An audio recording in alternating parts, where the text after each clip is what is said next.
Welcome to Green and Red, Scrappy Politics for Scrappy People, a regular podcast on radical environmental and anti-capitalist politics, brought to you by Bob Bazanko and Scott Parkin.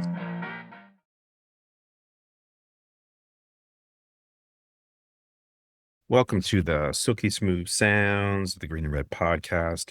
I'm your co-host, Scott Parkin, in Berkeley, California today. And as always, I am joined by... From Niles, Ohio, Bob Bazanko. Scott, what can a poor boy do except for sing in a rock and roll band?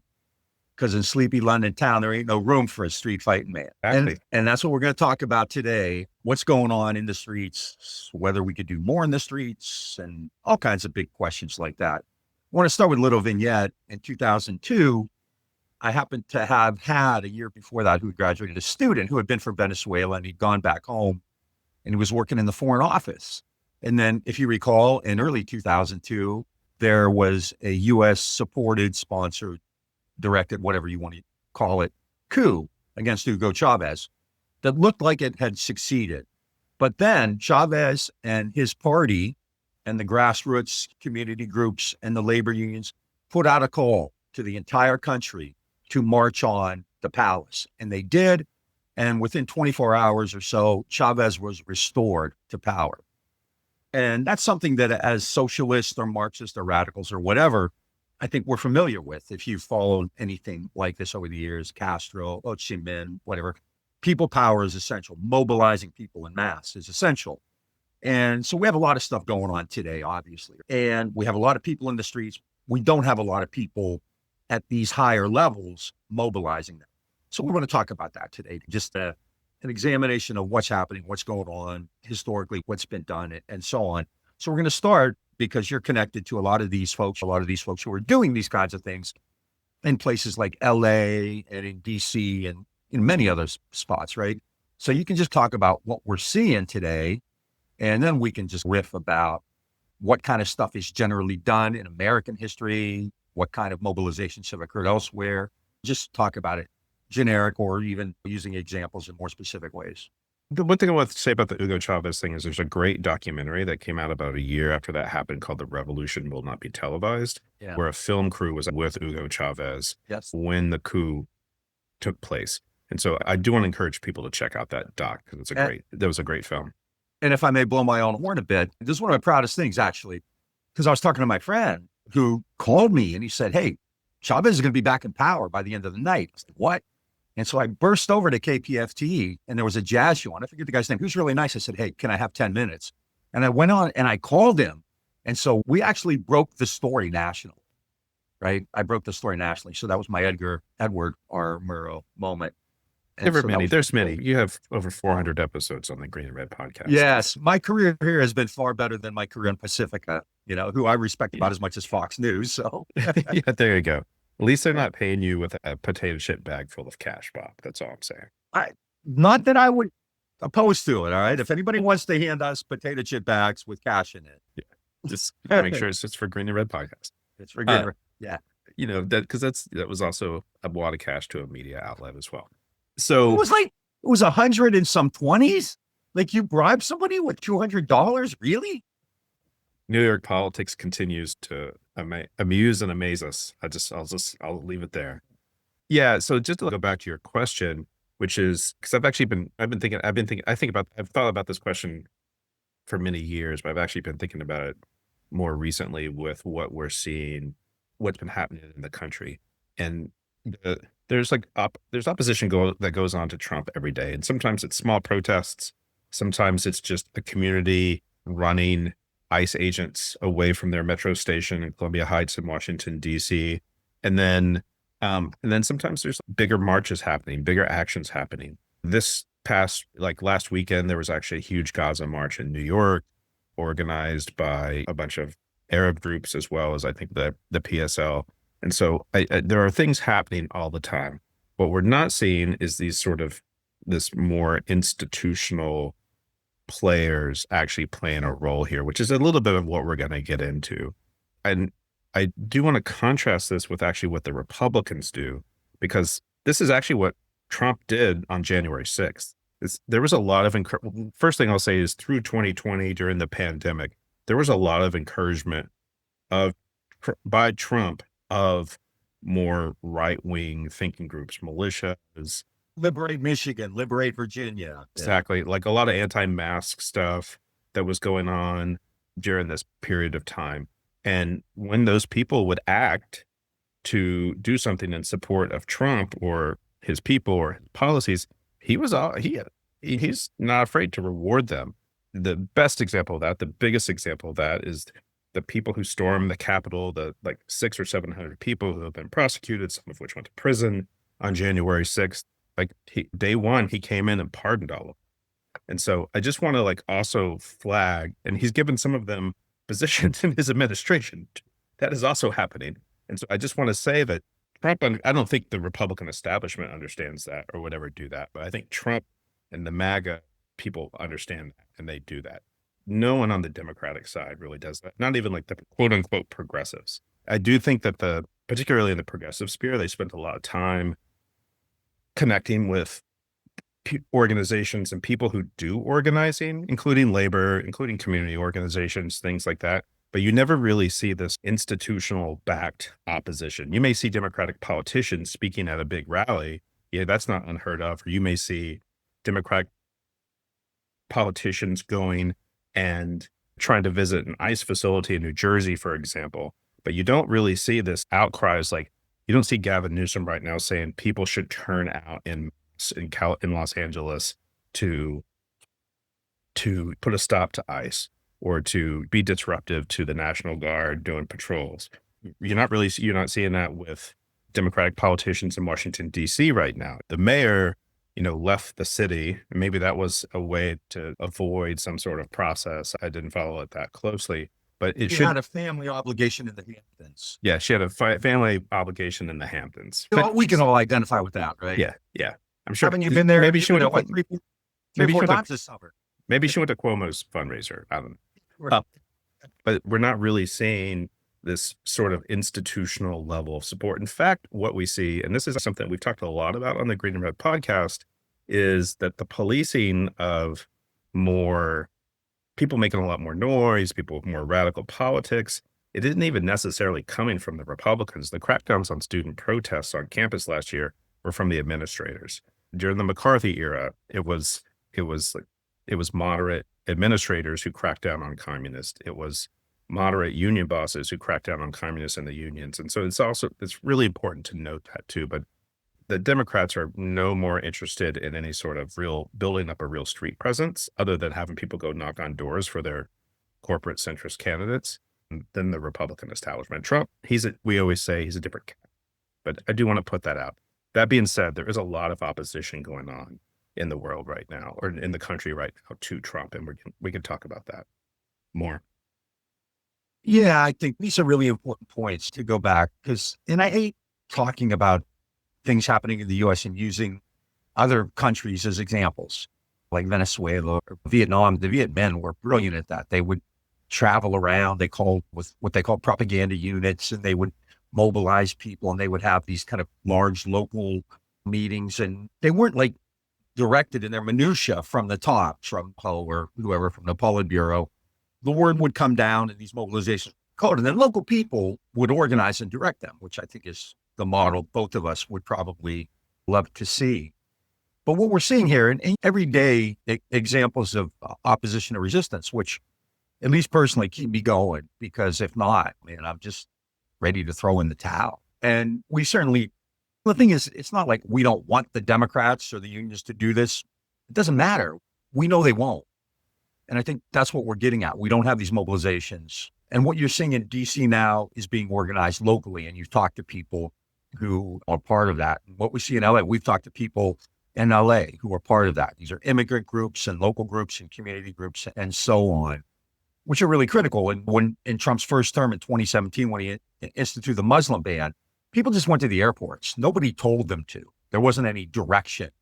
And in fact, what we see time and again is that the Democrats actually resist this, and they discourage people from doing that. And they're very proud of writing strongly worded letters. And I know that's become something of a caricature and a meme, But look it up. That's what Hakeem Jeffries said about the resistance in Washington, D.C. The mayor of D.C. wrote a strongly worded letter to Trump. So that's where we are. And Schumer said it a couple months ago. I think Schumer was the first person we heard it from. Yeah. No, I mean, that's a common trope with them. Most of them that say that. And we've done a lot of shows over the course of 5 years now about on themes similar to this. And you can't really reinvent the wheel because it's still out there. But I think it's worth also discussing, I guess, one of the things that, when we talked about doing this, one of the things I had in my mind, and I get in trouble. This isn't something I've just said for the first time. I've said a lot. I always get a lot of blowback from it. I'm a lefty historian. I had a long career in it. And Howard Zinn was an icon to me, absolutely inspiration. Knew him a little bit and communicated with him, and he was a great support. So I'm certainly not in any way dinging him, but I think his book, People's History, and a lot of the stuff that he and others like him did have given a lot of lefties a very romantic notion of American resistance. And it's important to understand that these instances occurred, whether they be slave rebellions or Bacon's Rebellion or Shays' Rebellion or Dorr's Rebellion or the Great Strike of 1876, Haymarket, Homestead, you name it. There's a million. Right? Blair Mountain. Oh, actually, that's interesting because we don't know. And that's something we'll get to because these things all happen, right? But at the end of the day, the state used immense levels of force against them. To go back to Bacon's Rebellion, that was really became a motivating factor for Southern planters to institute racial codes, essentially, because their fear was that white indentures and black slaves and Native Americans were going to join together and kill them all because they outnumbered them, right? And so we have these instances of resistance, which are really critical to understand, but we forget that they don't really work. They're important. And we can argue that maybe they did create, like we talk about the sit-down strikes and the New Deal and so forth. But at the end of the day, I think we romanticize it and idealize these things. And by themselves, it's important to understand. As a historian, I taught that for many years, over 30 years. I taught all those things. I'll talk about them all the time, right? But at the same time, look at where we are today. This has been a right-wing country, always been a right-wing country. You had these few blips, like the New Deal. There's a lot of great stuff there, but never rejected capitalism or anything like that. And today we are far to the right, way to the right wing. So I think what that suggests to me is that the old way of doing things hadn't really worked. And we got to figure something out. And maybe, unfortunately, looking abroad at these kinds of mobilizations and mass resistance would matter. Yeah. And the other thing I want to say is that we are seeing, and as someone who's been involved in organizing for 25 years, this is not uncommon to see mass mobilizations happen with permits by the state on the weekend. And I do think there's importance there. And I think them being able to turn out millions of people, I think the No Kings rally was like one of the biggest rallies in US history. But it was like a weekend mobilization. It was led by groups which are very aligned, if not backed by the Democrats, like Indivisible and Move On and things like that. And I do think as an organizer, there's some pretty important, I see them as a gateway drug. Often it's a place to recruit, it's a place to get people involved for more radical action. But it's also, that is not what is going to shift. You were talking about Vietnam. When I traveled in Vietnam about 15 years ago, and I went to this one museum in Ho Chi Minh City, formerly known as Saigon. And it was a history of the war in the South. And one of the interesting things is that it talked a lot about the sort of guerrilla war that was happening in the jungle or the backcountry or what have you. But it made a really important point about how the National Liberation Front actually backed all of these mobilizations that would happen in cities. And I'm not talking about like underground terror cells blowing things up or assassinating people, but they would have big protests and rallies which would challenge the South Vietnamese state. And it was very much done hand in glove with what the NLF was doing and what was happening in the North and things like that. And I think that was a really important moment for me. It reminds me a lot of what happened with Chavez in 2002 during the coup attempt as well, which is he mobilized the masses. The coup leaders moved in and 1 million people took to the streets to surround the presidential palace to protect him. In Venezuela, in Vietnam, in Cuba, many places left, that's a core value of these left groups, where you have these committees or community organizations. And in the United States, these great stories of resistance generally occurred quite often. 1877 strike was spontaneous. It was a wildcat strike, basically, right? Haymarket. These are anarchists who were called terrorists at the time, right? They're anarchists, they're socialists who are striking for an 8-hour day and then protesting an attack on John Deere workers who had been on strike, right? So we don't have that kind of organization here, which has long been a problem. It's something that if you're on the left, we've talked about forever. Way before I was born, I was reading pamphlets and ideological arguments about this kind of stuff, right? We don't really have that much of that. And by contrast, I think if you look at the civil rights movement, that's one of the impressive things about that, right? King and others organized those kinds of groups. So whether you were in Albany, Georgia, or Montgomery, or Little Rock, or wherever, there was a local group who was ready to go. And quite often these were organized in the churches. And you did have some union organization later in the civil rights movement, but that's not typical. So in Cuba, and I realize that this is a sore topic for people even on the left, right? The Trotskyists and others, they have committees for the defense of the revolution all over Cuba, right? In the neighborhoods. And they have signs up there, like in the window and stuff like that, right? And people said, this is repressive and it's surveillance and all that. And Cuba has security, absolutely. But at the same time, this is a way, and these were created after the revolution because they knew that the United States was coming after them. And this is a way to also to have this communication where you have these committees in the defense of the revolution and these talking to these people locally. And they can also communicate at higher levels on a state level or even a national level or anything like that. And I know people are going to blow up. The committees, he's a communist. He's invoking that. He's a Stalinist or whatever. But the fact is, you have to talk to the people. You have to talk to people. And the Democratic Party, Gavin Newsom right now, I get a kick out of his trolling. I think it's freaking hilarious. And it's a good way to get to Trump, right? What was about a month ago, we talked to Sophia McClellan, who writes about satire. And that's a good point, right? You make fun of the guy and it gets under his skin. I think that's great, right? But at the same time, Newsom is sending state troopers out to beat up protesters. So is Karen Bass, the mayor of LA. We don't have that. The unions have been, there's local unions, and you can talk about this way better than I can in California, but nationally, Liz Shuler, head of AFL-CIO, has done very little. Shawn Fain hasn't done much. Even Sarah Nelson once in a while says we need a general strike. You don't hear much more than that. And it's about what Fain does too.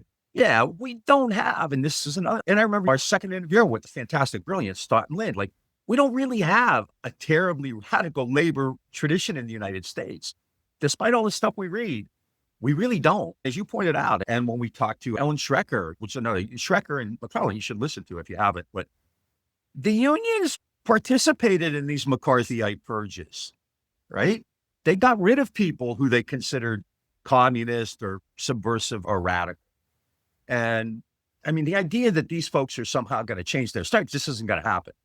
The Democratic Party, at this point, you have Rashid Tlaib and Ilhan Omar and maybe a few others who I really do value, but we are now in this dystopian Rod Serling type environment where Marjorie Taylor Greene has become the moral compass on Israel, on Gaza, more so than all but 4 Democrats like Omar and Rashid Tlaib. But this is where we are, where Bernie Sanders, who Jacobin's patron saint, right, refuses to use the word genocide and continues to this day to call it Netanyahu's war and blame everything on Netanyahu.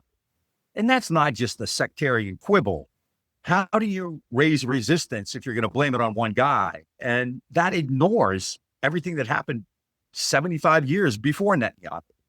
It's Bernie Sanders. He's talking about the oligarchy. That's important, but it's horrible. It's counterproductive. Is Bernie Sanders calling people into the streets, by the way? That's a serious question. Not that I've seen. They're definitely calling people out to their rallies, and lots of people are going, but it's not mobilizing in the streets yet. They're to be real. What they're doing is they're building up this they've been doing this anti-oligarchy tour. They're doing it in red states and red districts and purple states and purple districts. And where they are pushing people is into more electoralism, that's what, for anyone who's for most people who identify with the big D Democratic Party, that's going to be the solution, right? there may not be elections in 2026, or they may be very stacked. The system may be very stacked as we see redistricting about to go wild, but that's where they push people to. And they have a class analysis. I don't disagree with their class analysis, but their method of change differs from mine. And I'm also I believe in a holistic approach here. I think there's a lot of things that we all can be doing. And I also think we should meet people where they're at. But I also think that we're going to need disruption, and we're going to need non-cooperation, and we're going to need mass mobilization beyond the weekend. And God bless the labor movement for giving us the weekend. But there's a reason that they passed the Wagner Act, right? In the 30s is because there was actually so much disruption coming from a more radical labor movement. Correct? Yeah, that's part of it. Sure. Yeah. Sure. Yeah. And then 11 years later, they passed the Taft-Hartley Act. So. That's true. Yeah, they wait. There's a long game with the capitalists for sure. Except for maybe Trump. I actually don't believe he has a long game. I'll never believe that. But you made I think the most important point. Like, if anybody understands this playbook, it's the crazy right wing. It's MAGA, right? January 6th, that's a horrific thing. And I'm not supposed to say this, right? But if lefties had done that, I'd be cool with it, because we're not triumphal. We're not in charge. When you're facing this repressive regime, you have to do certain things, which is why I admire the hell out of a lot of these people in LA and DC and Chicago and a lot of other places. They're confronting ICE. They're getting in their faces, right? They're setting up these community groups. They're tailgating them. They're going to the hotels and banging pots and pans, right? That's not Gavin Newsom and Karen Bass. They're against it. Gavin Newsom and Karen Bass are sending their cops out to work with ICE to beat the shit out of people. We'll call them the community groups, that sort of bigger, that more grassroots community mobilization. They're also putting pressure on Bass and Newsom to as much as they can as well. Yeah. And haven't some local California unions been involved in that too? Yeah, the president of SEIU California got arrested while doing ICE watch. He was watching ICE when they arrested him. Yeah, and so it's mobilized a lot of California labor. And if you look at DC, we haven't talked about, and so we have this series that we do on State of the Resistance, where I talked to him about it a week or two ago. And there's a lot of community mobilization going on in DC. It's being led by this one particular organization called Free DC, but it's a bigger coalition, which includes the DC Metro AFL Labor Council as well. And so we're seeing lots of local labor get involved in this, but we're not seeing it at the national level. The national level, they're just too conservative, in my opinion. That's my opinion, but still. And I mean, we are on loop on this because we talk about it so often. Democratic Party isn't going to rescue you. Organized labor is not going to rescue you. Waiting for the midterms in 2026 ain't going to rescue you. There may not be midterms. Trump's not planning on leaving. You don't do the renovations he did at the White House because you're going to get out of it. And what we're hearing is the Oval Office does look like Liberace's toilet these days. He could flush documents down that toilet. That's what John Bolton should have done, right? Yeah. Talk about another Rod Serling world. I don't feel sorry for John Bolton, but it's outrageous what they're doing to this guy too. Can you imagine any Democratic president, Biden, Obama, Clinton, going after a political enemy that way? Oh, hell no. They go after the left that way. They'll send the FBI or the IRS after left advocates, but they would never touch political enemies. And they are indeed doing, it's not getting as much media attention, but lots of people who are doing anti-ICE organizing are getting FBI visits too, just to put that out there, or worse. Oh, the media has just been horrific. And that's another point of it, right? The media. And if 8 months ago, somebody had said, Trump's going to do this and this, and the media is going to let him get away with it, I think you and I would both say, yeah. But seeing it happen in real time is pretty fucking makes you aghast. Just seeing it, it's not a shock. We know how bad they are. Seeing it emerge. Trump wants to put everybody in jail. Is that a good idea? Or people say Trump's gone too far. Are they right? Jesus. Slavery, for and against, Holocaust. Was it good or was it bad? We're not talking about the good parts of slavery, I think. I'm talking about the good part. Yeah, I'm tired of going to these meetings and coming out feeling bad about America. We're not going to sit here and listen to you badmouth the United States of America. This is the Otter principle, right? Yeah. The other part of this that I think is really crucial is that, and this is the part, again, we say all the time, Americans are actually on our side. 80% of Americans now have a positive view of immigration in the United States. I forget what the numbers are, but a pretty big majority are opposed to the way ICE is just grabbing people. Support for Israel is just falling out. It's gone, right? What is it? 8% among Democrats now support Israel. It's insane, right? For years, it'd be like the Democrats have to move to the center. What is the fucking center, right? To me, being against Israel, being against blowing up kids in school with guns, being in favor, being against ICE, right? That's the center. That's just reasonable shit. Left. Like, there's not much of a left in the US, but we're not even looking for that. We're settling for less because people's lives are literally at stake here. And most people are on our side. Yeah, I think you said earlier that America was a right-wing country, and I think it's really worth noting that it's the institutions that are right-wing when we say that. But because when you look at I think the number was like 78 or 79% of people are supportive of immigration, particularly after what we've been seeing happen around the country, particularly in Los Angeles.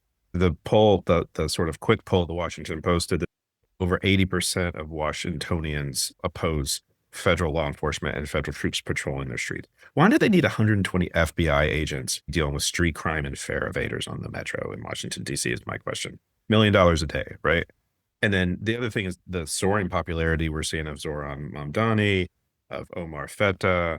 I think that's all worth noting too. And both of them are Muslim, but that's also, and both of them are immigrants. But it's worth noting that both of them are not afraid to say genocide either. I think that's important too. And they're scaring the establishment, right? I actually haven't seen any polls around the Minneapolis mayor's race. Mamdani, no matter what happens, he even beats Cuomo one-on-one. So it's just, even though all the establishment is like backing Cuomo, even if Schumer and Jeffries not endorsing Mamdani actually shows that they back Cuomo. Yeah. And who else backs Cuomo? Trump. Yeah. Right? And the Clintons. And the Clintons, right? They got Clinton and Trump on your side. And look at in our ex state of Texas, right? You had the Texas legislature flee the state, right? Now, you knew that was performative bullshit. And they raised a lot of money up. Beto O'Rourke was doing ads, send money for this. This is the epic battle of our day. How long were they gone? A week? And they're all back there now. And now they have to sign permission slips. They're being locked in. They're not allowed to go to the bathroom. Police escorts everywhere. They're fucking children. And like when they left, this was inevitable. They weren't gonna, like when it happened, oh, look at that. That doesn't mean a fucking thing. They've done it before. They did it several years ago during a special, like they're pathetic and they remain pathetic. And this, because one of the polls came out, I think you may have sent it to me on all of these issues, like overwhelming support for what would be considered a left of center, liberal, whatever you want to call it, position. And I showed it to a few people and their basic response was, we'll get them in the midterms in 2026. That's a year plus away. And there might not be midterms. And who the hell knows? Like Texas, even if Newsom's redistricting pans out, what would that be voted on when would that be voted on by the California people? November. This year? Yeah. Okay. Like in 3 months. 2.5 months. Can you imagine the money that's going to come into the state for that? Oh my God. Yeah. That's going to be immense.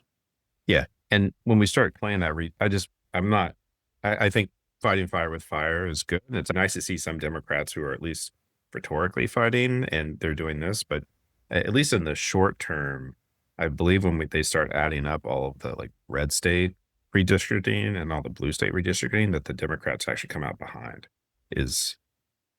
I think in the longer term, it plays out better for the Democrats, but my understanding is just in the next couple of years, it doesn't. Yeah, that's math. And math is hard for me, but they're going to do it anyway. And I think that's the Democrats for 50 years have been saying, we can't do this because Republicans will do this. They did it anyway, right? Being nice to Trump has never, ever gotten him a fucking thing. Not a single thing. Like they keep saying Trump is transactional. No, transactional was quid pro quo, right? You do something. Trump, you do something for him and he just takes it and then continues to fuck you. In New York, it'll be quid pro Cuomo. Quid pro Cuomo, all right. Hey, can I say one other thing about Texas really quick? Yeah. Which is talking about the Texas Democrats, is that the interesting thing here, and this is like a microcosm of what we're talking about here, is that we're actually seeing street action in Texas, like in the blue cities of Texas. And it's not the safest place right now for people to be doing protesting. But this week in Houston, 27 people got arrested trying to start an encampment at the Israeli consulate in Houston off the Southwest Freeway. And yet there's no coordination going on with the political powers that be of the Texas Democratic Party. There's also a lot going on in Austin too. There are even in red states, there are certainly pockets of resistance, and these are organic. I keep saying spontaneous, organic's a better word. There are people doing things, right? And they're organizing, they're forming food banks and resistance and legal aid and first aid and stuff like that, which we've seen before, Hurricane Katrina in the summer of 2020 and so on. And that's really vital. Summer of 2020 is a good template. And briefly, there was a moment there where even like Democrats and corporations joined in, right? Because they saw the country falling apart. And instability, we've talked about this how many times? Instability is crucial. That means it's okay to destabilize the system, right? Trump destabilizes the system all the time. In the summer of 2020, people in the streets destabilized the system. And even on Wall Street, they realized this isn't good. They turned on Trump. They turned against Trump. And that can be done. Like big things. Now, we've talked a lot about these big events. Like I don't think they're going to solve the world, but I don't like a lot of lefties would come out after the No King's Day and just ripped it. I don't agree with that. I think anything that gets people out there is a good idea. Whatever you can do, whatever you're capable of doing. Hopefully it's more than sending a tweet out or whatever, but whatever you can do is okay. 80-year-old people can't do the same thing as 25-year-old people and wherever you are, but it's okay. But clearly there are people capable of doing more than that. I keep going back. It's the elderly white people who are the real communist threat in this The country. hippies, Yeah. according to Stephen Miller. Which is funny for him to go after them since most of their base are elderly white people. It doesn't matter, right? Anyway, I don't want to get into generational politics, and also I'm a baby boomer, but let's say, I don't know. But one thing, like I used to teach the first half of the U.S. history class, right? Up colonial period to the Civil War. And I stopped, and I had done that for 20 some years. But I really enjoyed that class. And one of the things I really like to talk about was this issue of resistance, right? And I haven't focused on like communal resistance or labor resistance. And one of the coolest examples occurred like in the colonial period, which in many ways was a class-based period, right? Lynn's famous work put him on the map, the class war at home, or who should rule at home. The war was about who should rule at home rule and who should rule at home. So there's a class war element. Anyway, one thing that became common because you had economic problems because of British mercantilist policies, same thing, similar happening today, right? Inflation today, right? And that was happening, right? So a lot of these merchants were raising the prices on bread or withholding bread from the market. So you would often have what were called bread riots, right? And people referred to this as the moral economy, right? The economy to them wasn't about markets and supply and demand, all this. It was about what's fair and what's right. And so the colonial period is full of examples. Colonial press is full of examples of people like going to a granary and just taking the wheat. They went in there, they would push away, physically push away the people guarding it, push away the granary owners, and they would take whatever, and then they would leave what they considered a fair price, a fair amount of money. It was called setting the price. And this is happening all over colonial America. And this is being done, and word spreads, of course. And it really bonds and links people together because everybody had to buy bread. Everybody had to pay for bread. Even rich people joined in a lot of these protests because they had to pay for bread. It can be done. There are the Bacon's Rebellion when you had slaves and indentures on the same side fighting against the Virginia aristocracy. But if you're waiting for Chuck Schumer or Hakeem Jeffries or Lee Shuler or even Shawn Fain or Bernie or any of these people to say to the barricades, it's not going to happen. You need like full on Bulworth shit here. And Newsom has picked up the media part of that, right? Which, whatever. Anything that makes Trump crazy, that's okay. But it can be done. And I think we would all be shocked if somebody genuinely did that. If somebody genuinely went Bulworth and said, we're not going to send any more money to Israel. We're going to get these ICE people out of the street. We're not going to send National Guard into your cities. We're going to do something about guns so second graders don't get blown up at school, right? We're going to do something about healthcare. Look at how popular Luigi was. Look how popular he was. Look how popular it's been. The mass shooter in New York accidentally shot the CEO of Blackstone's real estate wing, right? Yeah. Media didn't want to report on that because they saw what happened with Luigi. I talk to people and it's different. Like Ohio's different than it used to be. I grew up in a working class community and I talk to people, and many of them here they don't have the same politics they would have had 30 or 40 years ago. Like it used to be a heavily unionized area. But even people I talk to today who don't really talk about politics a lot, they bitch about rich people. They're pissed off about it. And how do we live in a world where freaking Trump can talk about rich people screwing you? How Josh Hawley and Tom Cotton can pretend they're champions of working people. Like, it's insane. But people, like, that resonates. The Democrats won't do it. Democrats won't talk. They talk about healthcare and they freak out. They just completely killed Medicaid, right? Yeah, yeah.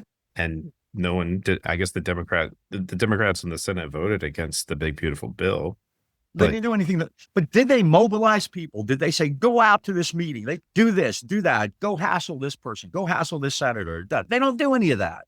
no, Again, I lived in Texas and I live in Ohio, two very red states. And It's- over the past, what's that? go ahead. Now, for 5 or 6 years now, I've told you this many times, right?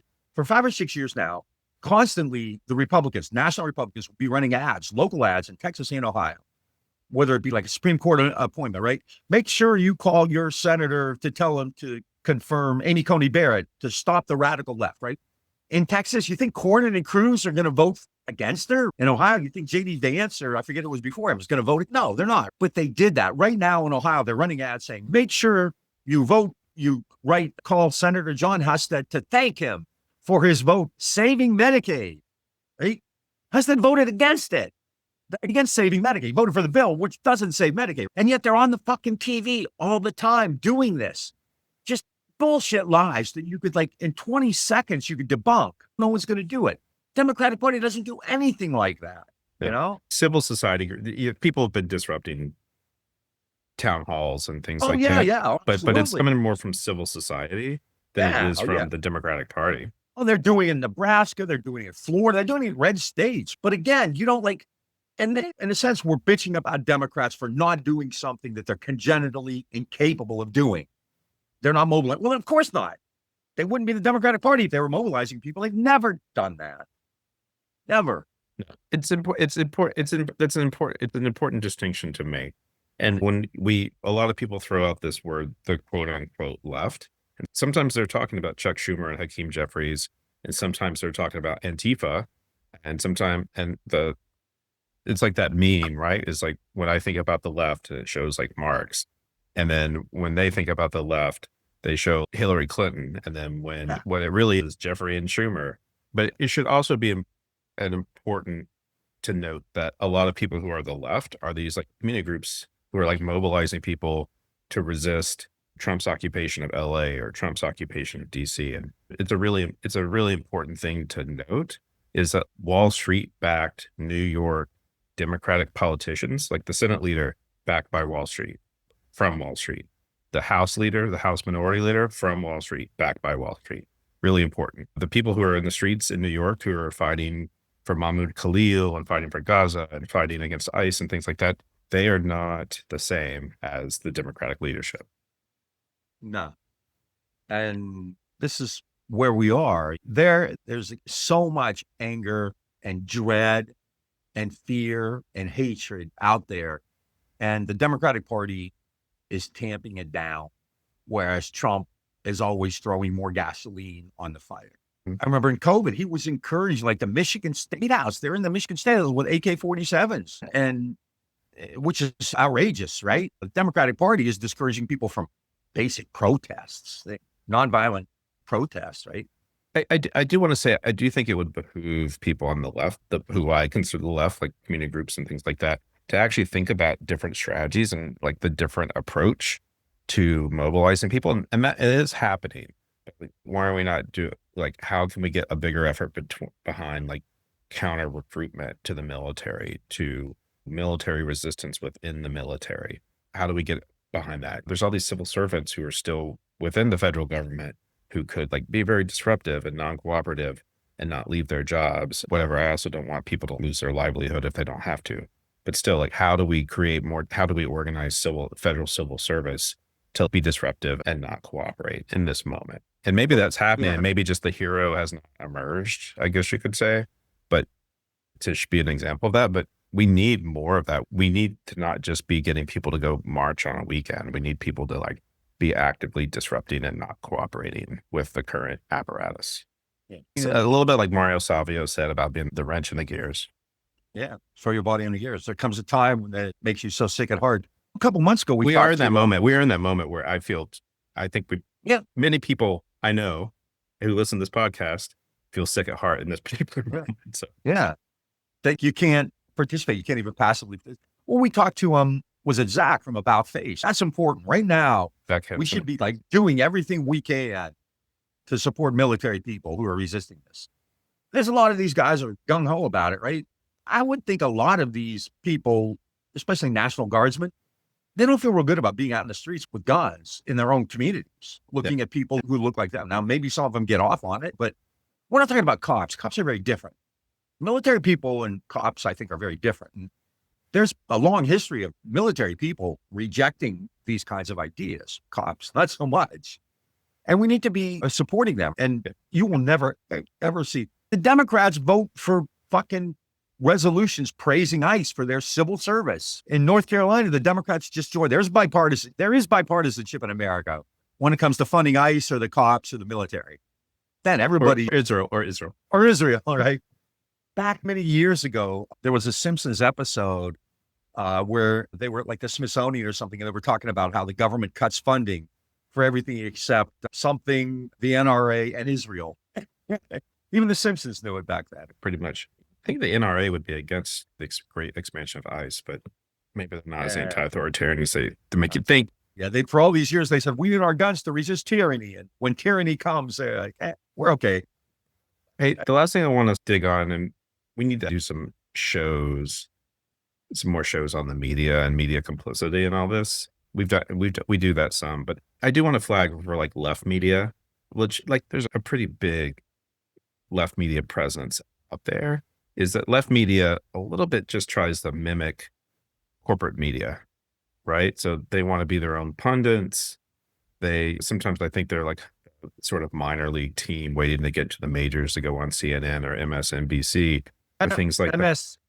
MSNOW. Oh, MS now, right? MS now.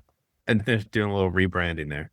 But I do want to, and I'm not going to go into this too much, but I do think this sort of like faux punditry in the left media is problematic. They should be lifting up organizers. They should be lifting up people in the streets, and they at least pay some lip service to it. But it really needs to be happening more and more. And there was a quote from Marx that I pulled for today, which is the philosophers have hitherto only interpreted the world in various ways. The point, however, is to change it, which I believe is like a little bit of what we've been talking about today. Is that if we're going to epitaph at the Highgate. Yeah, it's not a tombstone at Highgate. That's true. And so I just think it's an important thing to think about is that we don't need analysis and we don't need interpretation. We need opposition, fierce and compassionate resistance. You can get your analysis from Green and Red Podcast. Well, on this show, we spend a lot of time pumping up the organizers too. So we do. And that is a big problem. I have talked to people who were present at the creation of a certain democratic socialist rag out of Brooklyn. I'm not going to name names. I'm not going to say who it is or anything like that. Named after French revolutionaries. But we would never do that. We would never do that. No, you know how I feel about it. I think Jacobin, I have real issues. I think it was ironic. Jacobin put out an article criticizing Gavin Newsom for this redistricting response to Texas. Now, I don't think it's great at some point. You got to do something, right?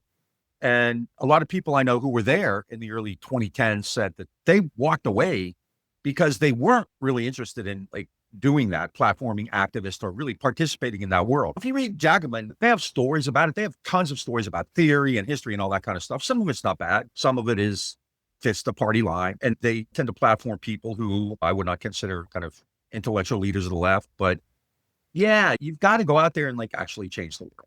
And we do. That's one of the things when we first talked about doing this. We have a lot of people on who don't get a lot of media time. And that's unfortunate because they're doing way more than these pundits are. So on the other hand, if MS Now comes and offers us a big check, what are we going to do? I'm going to happily be a pundit that talks about activism on MS Now. Do you think maybe we'll get a bidding war between them and Soros? Yeah, exactly. I'm still waiting for those Soros checks. Yeah. I think we should wrap it there.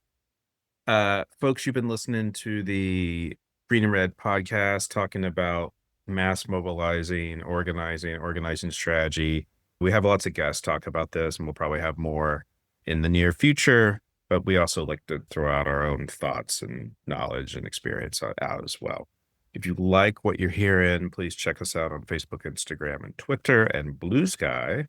If you're watching this on YouTube, hit that subscribe button. If you're listening to us on audio platform, give us a rate and review. And if you really like us, if you listen to every episode or you hang on every word of political insight and historical knowledge that we put out there, please consider becoming a donor. Go to greenandredpodcast.org and hit that support button, or become a patron at patreon.com/greenredpodcast. Bob and I mostly do this out of our own pockets and the little bit of money that we get from our beloved donors and patrons. So definitely please support us and keep supporting us. And until then, as always, make trouble and misbehave. We'll talk to you again soon.